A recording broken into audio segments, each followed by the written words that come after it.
At the end of the summer between kindergarten and first grade, I caught the stomach flu. This has all of the components of the regular flu. However, with the stomach flu, you throw up in a bucket and not the toilet because you are sitting on it.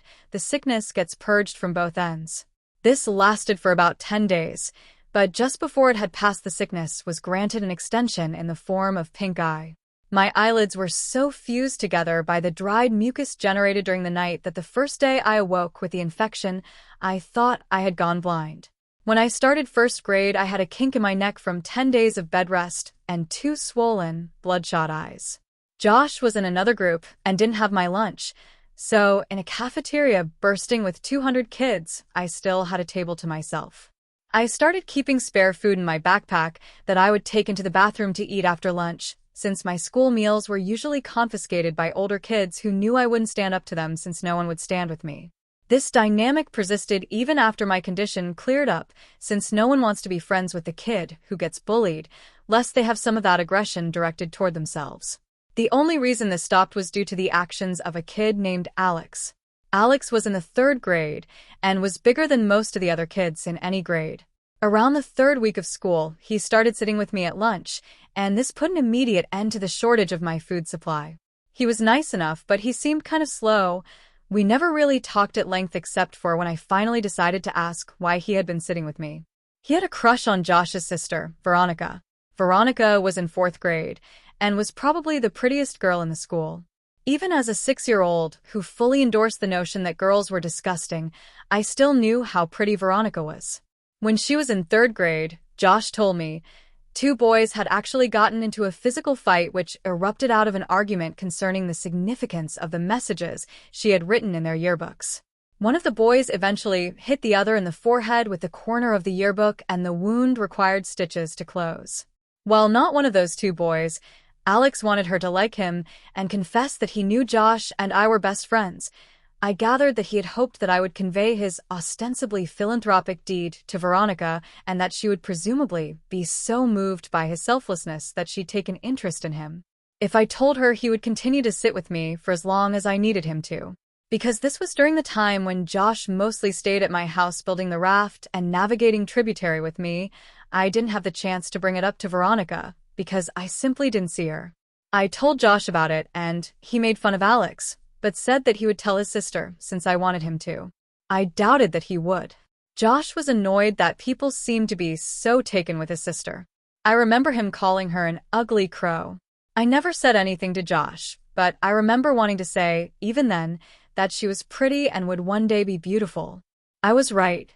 When I was 15, I was seeing a movie at a place my friends and I had come to call the Dirt Theater.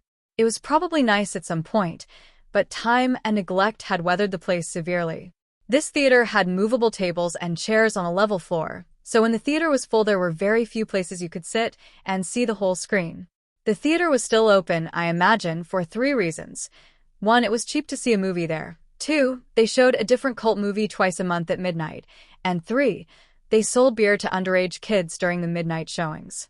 I went for the first 2, and that night they were showing Scanners by David Cronenberg for $1.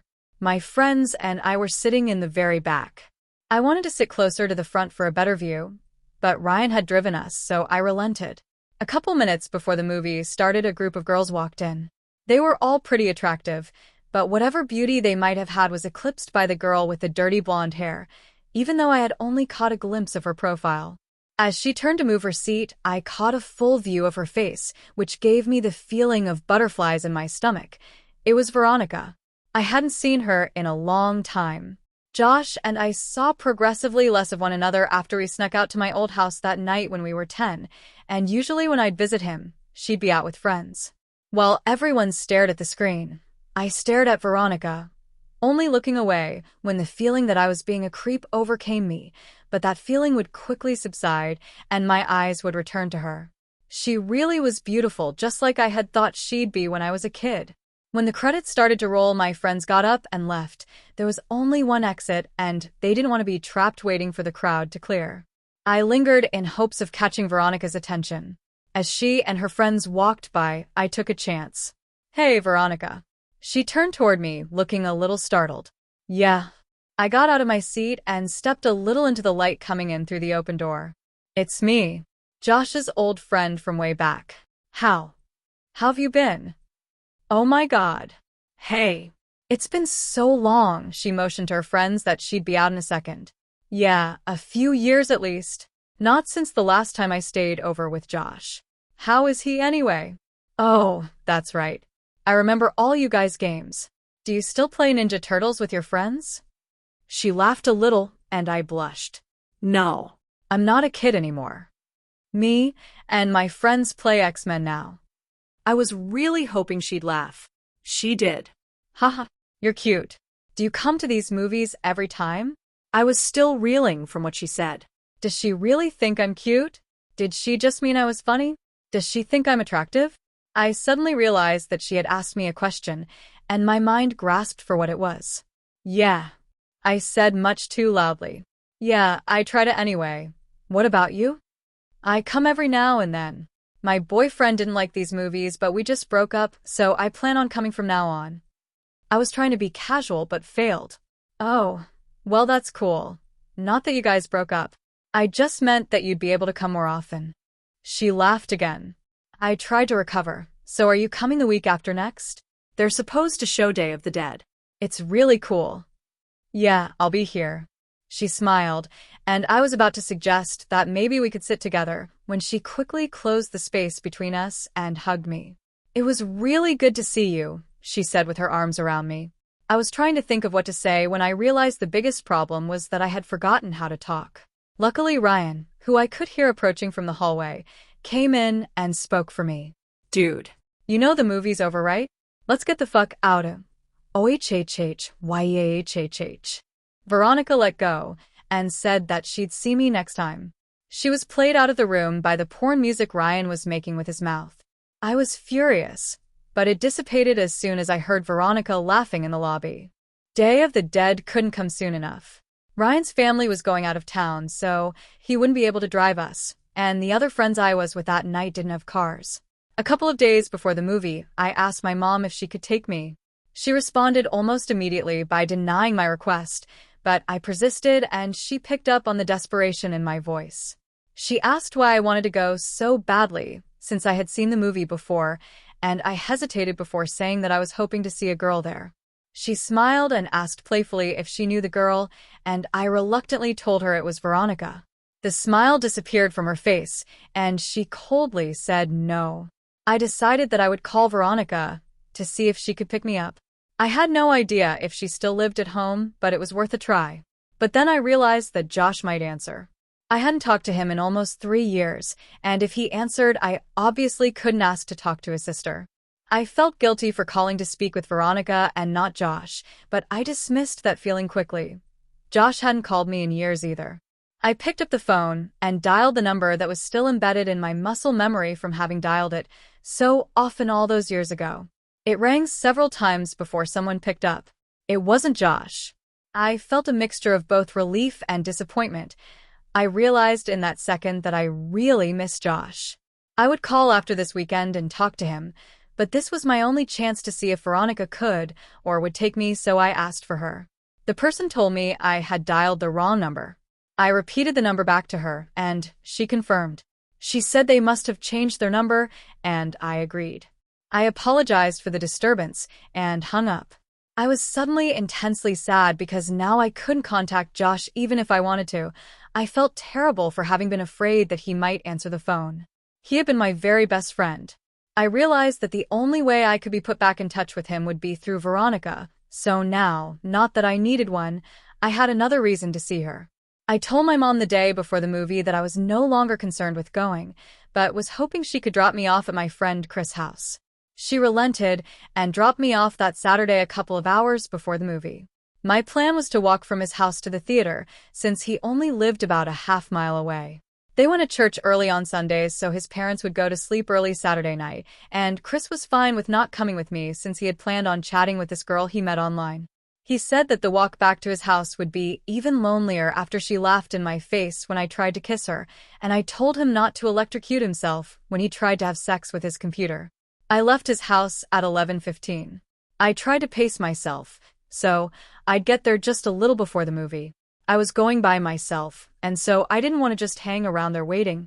On the way to the theater, I figured that if Veronica showed up at all, it would be too lucky for us to arrive at the same time, so I debated whether I should wait outside or just go in.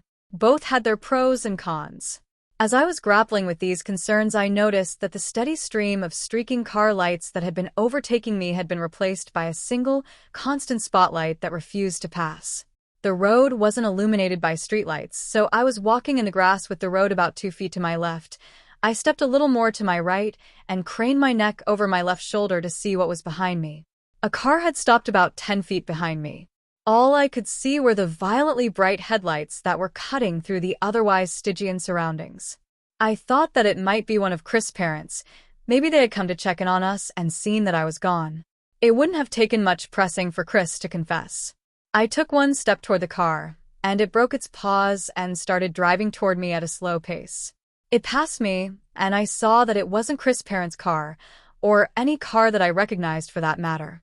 I tried to see the driver, but it was too dark, and my pupils had shrunk when faced with the blinding lights from the car just moments before. They adjusted enough so that I could see a tremendous crack in the back window of the car as it drove away.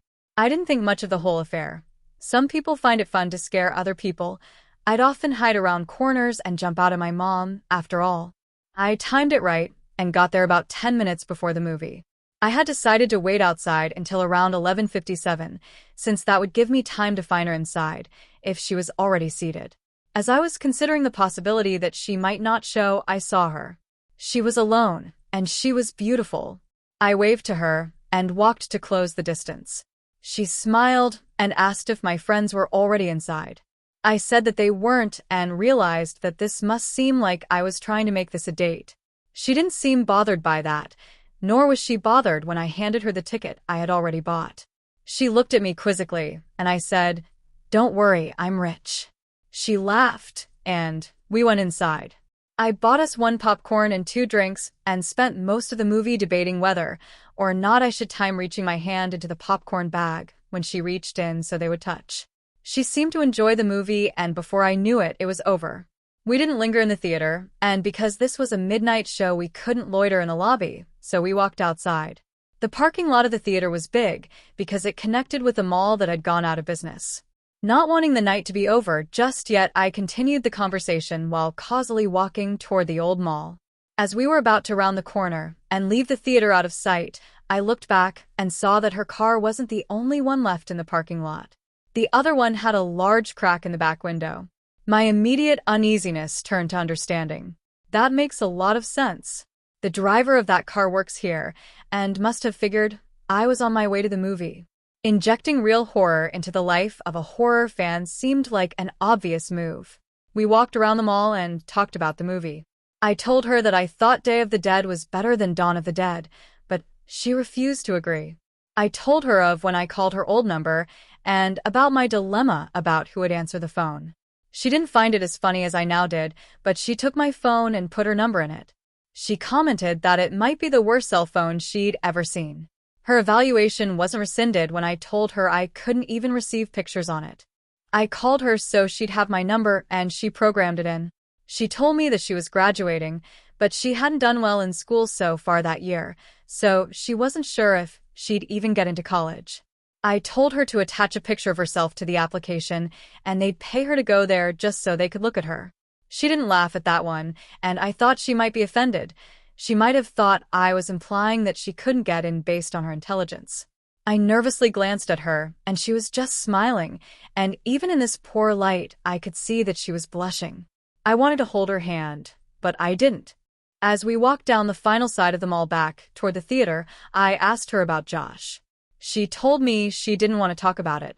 I asked her if he was at least doing all right, and she just said, "I don't know." I figured Josh must have taken a wrong turn somewhere and started getting into trouble. I felt bad. I felt guilty. As we approached the parking lot, I noticed that the car with the cracked back window was gone, and that her car was now the only one in the parking lot. She asked me if I needed a ride, and even though I really didn't, I said that I'd appreciate it. I had drunk my whole soda during the movie, and all the walking was putting pressure on my bladder.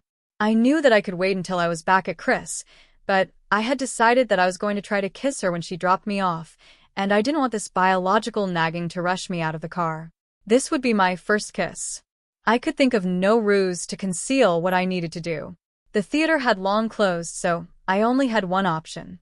I told her that I was going to go behind the theater to piss, but that I'd be back in 2 shakes. It was obvious that I thought it was hilarious, and she seemed to laugh more at how funny I found it than at how funny it clearly was. On the way toward the theater, I stopped and turned toward her. Asked her if Josh had ever told her that kid named Alex had done something nice for me. She paused to think for a moment and said that he had. She inquired as to why I had asked, but I said it was nothing. Josh really was a good friend. When I went to go behind the theater, I realized that there was a chain-link fence extending off and running parallel to the walls of the building. Where I stood, she could still see me, and the fence seemed to stretch on endlessly, so I thought I'd just hop it, duck out of sight, and return as quickly as I could. It may have been too much of an effort, but I thought it polite. I climbed the fence and walked just a little ways until I was out of sight and urinated. For a moment, the only sounds were the crickets in the grass behind me and the collision of liquid and cement. These sounds were overpowered by a noise that I can still hear when it is quiet, and there are no other noises to distract my ears. In the distance, I heard a faint screeching which quickly subsided only to be replaced with a cascade of thundering vibrations. I realized quickly enough what it was. It was a car. The growling of the engine got louder. And then I thought, no. Not louder. Closer. As soon as I realized this, I started back toward the fence, but before I could get very far at all, I hear a brief, truncated scream, and the roar of the engine terminated in a deafening thud. I started running, but after only 2 or 3 steps, I was tripped by a loose piece of stone and fell hard and fast onto the concrete, my head striking the corner of a chair as I fell. I was dazed for maybe 30 seconds, but the renewed rumbling of the engine drew my senses back, and my equilibrium was restored by adrenaline. I redoubled my efforts. I was worried that whoever had crashed the car might harass Veronica. As I was climbing over the fence, I saw that there was still only one car in the parking lot. I didn't see any evidence of a crash. I thought that I might have misjudged its direction or proximity. As I ran toward Veronica's car, and as my orientation changed, I saw what the car had hit. My legs stopped working almost completely. It was Veronica. Her car was sitting between us, and as I closed the distance and walked around it, she came fully into view. Her body was twisted and crumpled like a discarded figure meant to represent a catalog of things the human body cannot do. I could see the bone of her right shin cutting through her jeans, and her left arm was wrapped so hard around the back of her neck that her hand fell on her right breast. Her head was craned back, and her mouth hung widely open toward the sky. There was so much blood. As I looked at her, I actually found it hard to discern whether she was laying on her back or her stomach, and this optical illusion made me feel sick. When you are confronted with something in the world that simply doesn't belong, your mind tries to convince itself that it is dreaming, and to that end it provides you with that distinct sense of all things moving slowly, as if through sap. In that moment, I honestly felt that I would wake up any minute. But I didn't wake up. I fumbled with my phone to call for help, but I had no signal. I could see Veronica's phone sticking out of what I thought was her front right pocket. I had no choice. Trembling, I reached for her phone, and as I slid it out, she moved and gasped for air so violently that it seemed as if she were trying to breathe in the whole world. This startled me so much that I staggered back and fell onto the asphalt with her phone in my hand. She was trying to adjust her body to get it into its natural position, but with every spasm and jerk I could hear the cracking and grinding of her bones. Without thinking, I scrambled over to her and put my face over hers and just said, "Veronica, don't move. Don't move, okay? Just stay still. Don't move. Veronica, please just don't move." I kept saying it, but the words started to fall apart as tears came streaming down my face. I opened her phone. It still worked. It was still on the screen where she had saved my number, and when I saw that, I felt my heart break a little. I called 911 and waited with her, telling her that she would be okay, and feeling guilty for lying to her every time I said it. When the sound of sirens tore through the air, she seemed to become more alert. She had remained conscious since I found her, but now more of the light was coming back into her eyes.